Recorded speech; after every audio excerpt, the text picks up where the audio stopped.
Hold it! Plan A was to just push the trailing truck out. That failed, so we're now going to plan B. Mike is beginning to have some doubts, so I think we may have to change the plan here. Chocks away, old boy. I'm going to have to wave the magic wand. This is the Railway Mad YouTube channel where we are restoring one of these, a Battle of Britain class steam locomotive with Southern Locomotives Limited, every other Sunday. In the last episode 001 we cut up the drag box of 34058 Sir Fredrick Pile, but we did keep some souvenirs. In this episode we are removing the rear axle assembly under the cab, which is known as the trailing truck or whistle truck. This assembly probably weighs around 5 tons, I guess. The cotter from the pivot pin has already been released and the frame's jacked up, so the trailing truck is free to roll, providing we can get it to roll, which it doesn't want to particularly well, as it's been sitting around for the best part of 60 years. I'm surprised it does actually roll as well as it does. Plan A was to just push the trailing truck out. That failed, so we're now going to Plan B, which is to tie a strop around the trailing truck and pull it out with the forklift. As you can see there, Freddy is missing a coil spring from the right hand side of the trailing truck. We're not quite sure when that went AWOL, but it probably went missing while it was a Barry.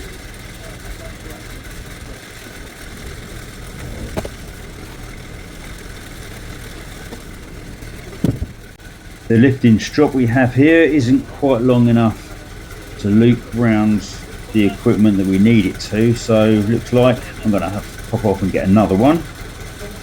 Get one of the longer ones, I think.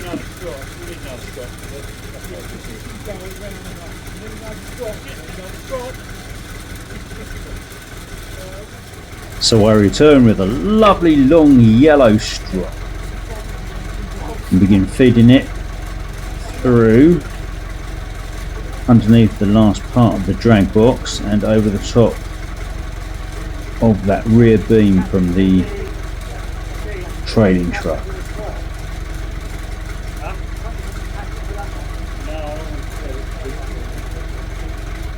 I decided to sling it using the choke method by passing one end of the strop through the eyelet of the other one and then attaching it to the rear of the forklift.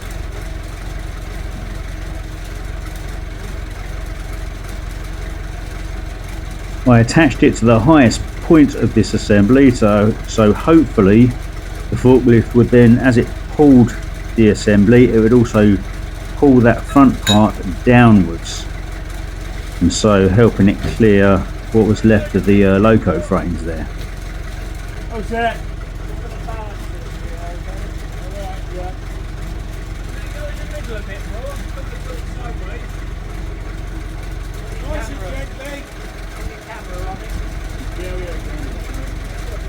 No. It's alright. No, we'll have to struggle with it. You can't get it in the middle, you can't do it.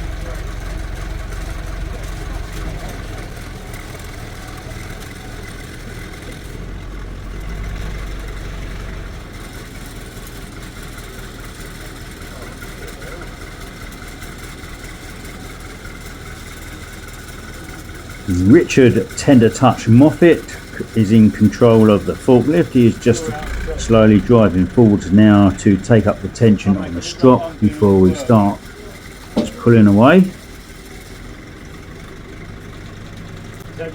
Hold it! No, we're not high enough. Unless I push that down.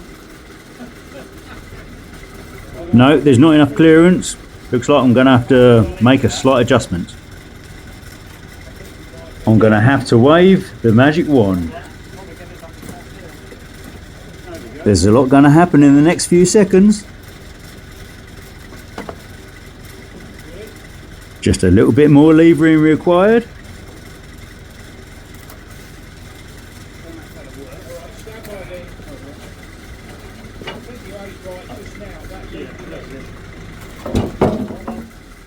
And it's off. It's not going to yeah. Yeah, it's going to tip over, I think. Be careful. It's going up the bottom of the frame at the moment. Right, hold it. Yeah. It's going to bang onto the wheel this side. You're going to go past that flange? Yes. Yeah, we're not this side. We're just going to try and go for it anyway. No, I think we might need to get a bit of a guard down there. Right. If not, we'll leave it where it is. Otherwise it'll, Mike is beginning to have some doubts, so I think we may have to change the plan here, as it looks like he can foresee some problems. I can confirm his doubts. If we have a look here, it looks like the flanges of the wheels, the lips that you can see on the inside there, are going to actually foul the end of the frames. There's just not enough space there to pass those wheels through. It's so close to getting through, but not quite there. Not on the left one, and we'll just pop around and have a look at the other side. because it's not got to go that much far. That's nowhere near. Looks like we've got our work cut out. Maybe another inch or two on this side of the frames is required, so I can get the whole of this assembly out. For what it's worth, it'll still be we need to get the frames up in the air. We'll foul both sides. It's approaching lunchtime and Mike's feeling a bit of a defeatist attitude coming on here, so I think he needs his tea and biscuits.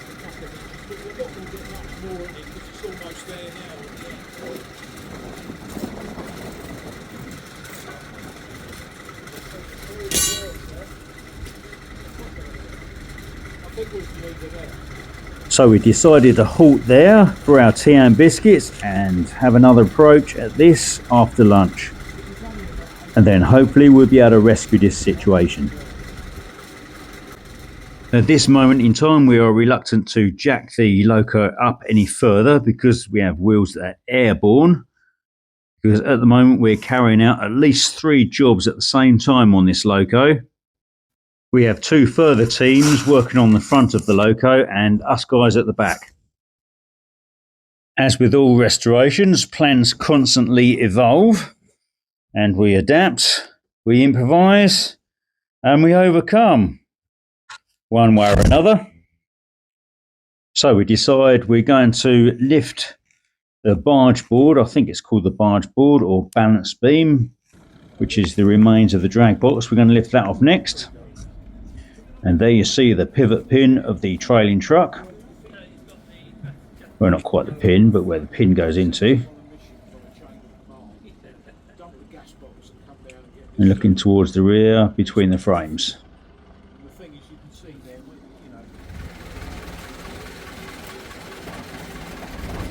I have to say at this point that this is a very old forklift. It's not very easy to use and visibility out of it is pretty poor, and also you can't actually hear much when you're inside it either.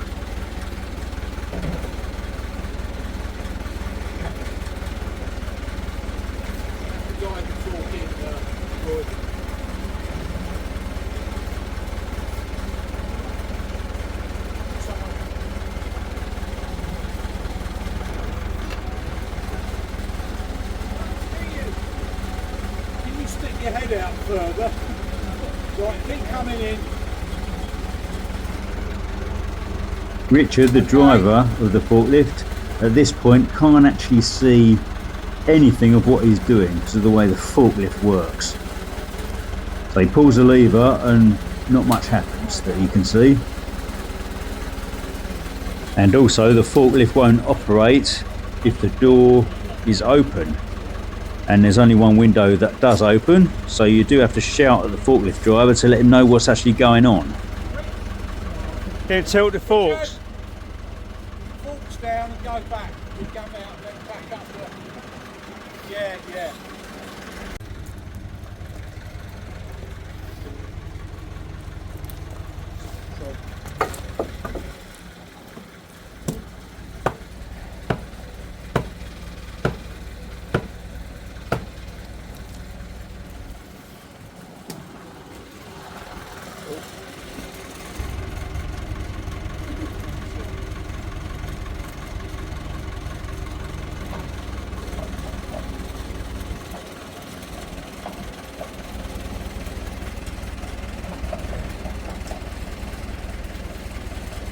Can you tell him to put it back in? I missed it.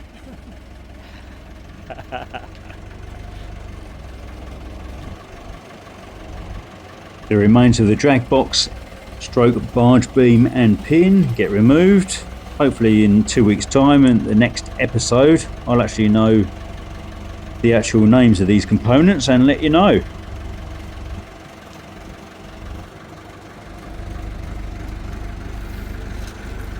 While Mike gives this a look over, we begin preparing the ground behind, because we're going to pull the drag box out and into this area behind onto some short stretches of rail where it can then be examined and dismantled.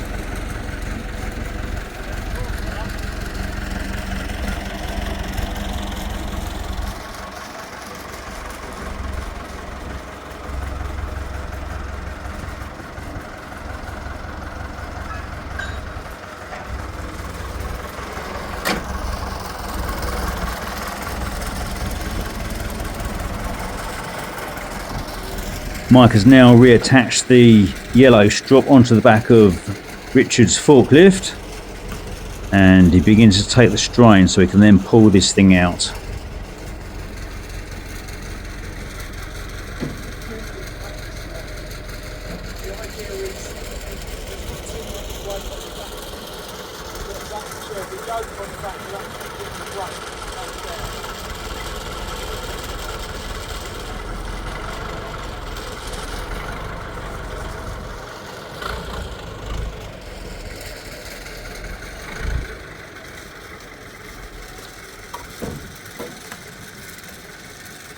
Hugh steadies the trailing truck with his foot.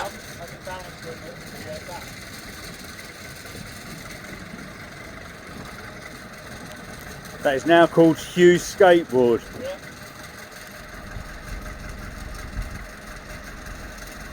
The oldest boarder in town.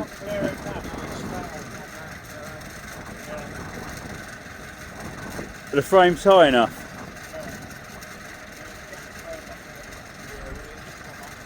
We had already made things safe with the rest of the loco and jacked it up a little bit more so the frames are even higher, but it looks like we may have to jack it up just a little bit more just to get those wheel flanges underneath the end of the frames.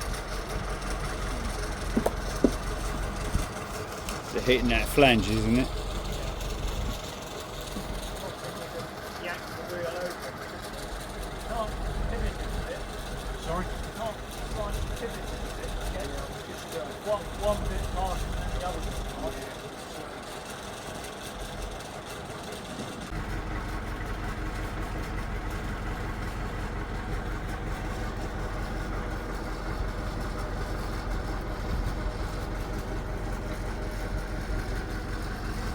Hugh has dismounted from his skateboard and now returns to pumping up each of the jacks in turn. We have 3 down there. We have 2 yellow ones lifting the frames, and we have a centre one which is red, which is actually lifting on the pivot pin from the trailing truck. About half an inch, really, if it will take it.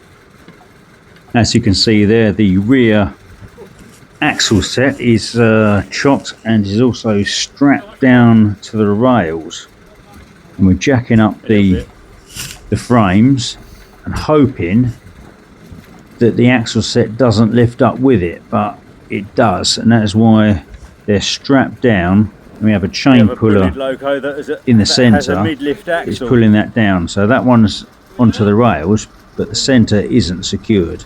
That is lifting up because they are all seized inside the horn stays in the frames. We're going to that probably in the next couple of weeks.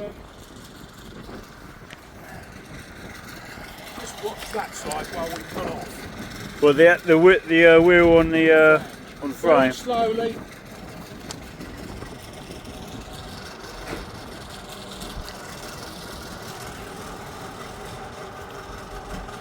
If it's clear that side. Yeah, we're good.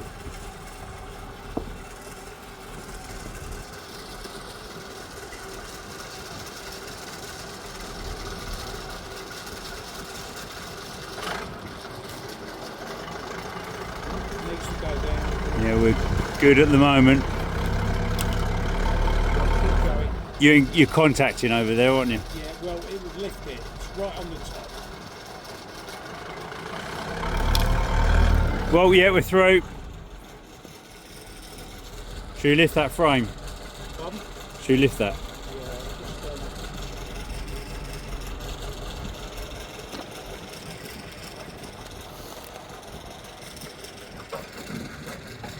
You're going back under, Hugh?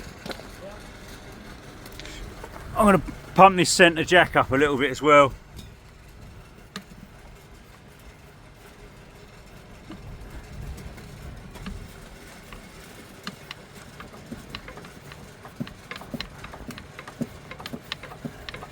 Well, Mike was just talking to Richard there. We're just pumping up the centre and the right hand jack there just to lift that one side of the frames up. We're not touching the jack on the left. Alright. Right, centre jack's now taking a little bit. yep.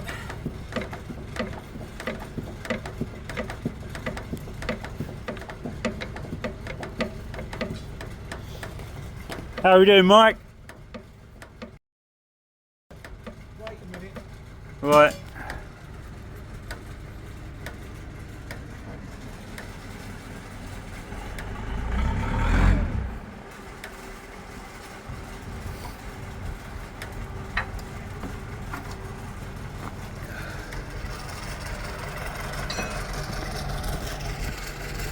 Mike is just re-slinging the strop.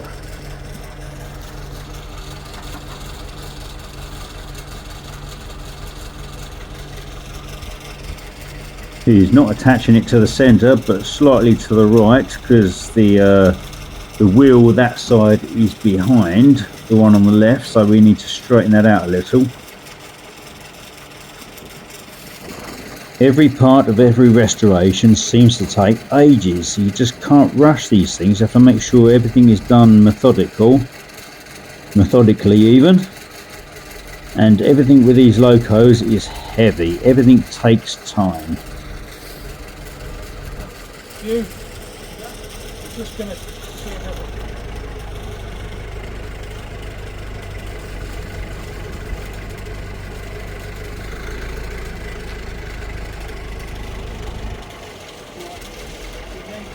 Sorry, someone under that wheel over there with that. Just You speed. got it, boy?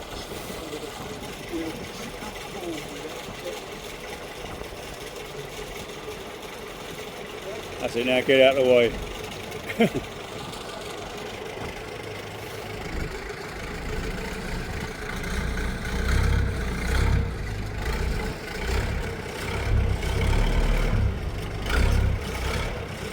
Right. Go for a centre pull now.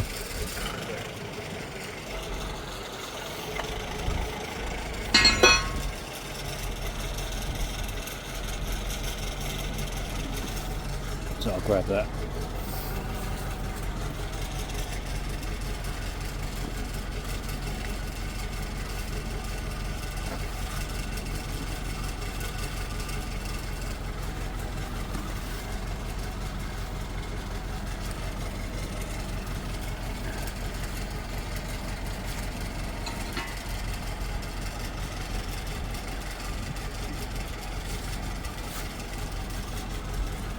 Right. Is that where the knot needs to go over? Sorry? Is that where that side knot needs to go over? No. What we're doing is to get the flange in the middle. Right. As opposed to, you know, Yeah. just going to see you with me. Yep. It's got to be right on the... Alright, slowly! Yeah, just Chocks away, old boy.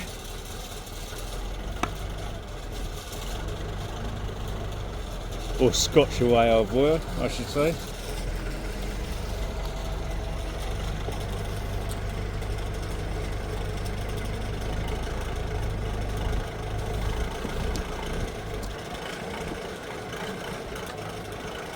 I'll get out of the way.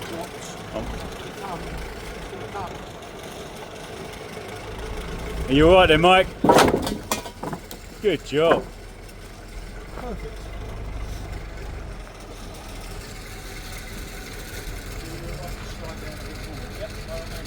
Do you want that down the end? Yeah. We want the wheel set over the middle of this, really.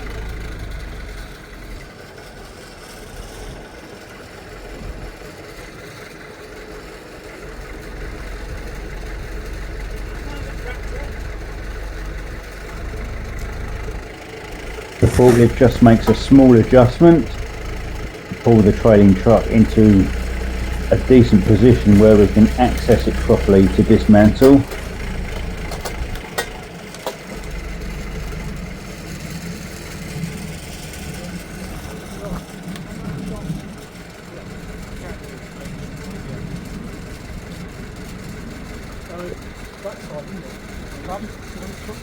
To view our previous Railway Mad episode 001, click to the left. To view one of our previous Railway Mad videos that you may not have seen before, click to the right.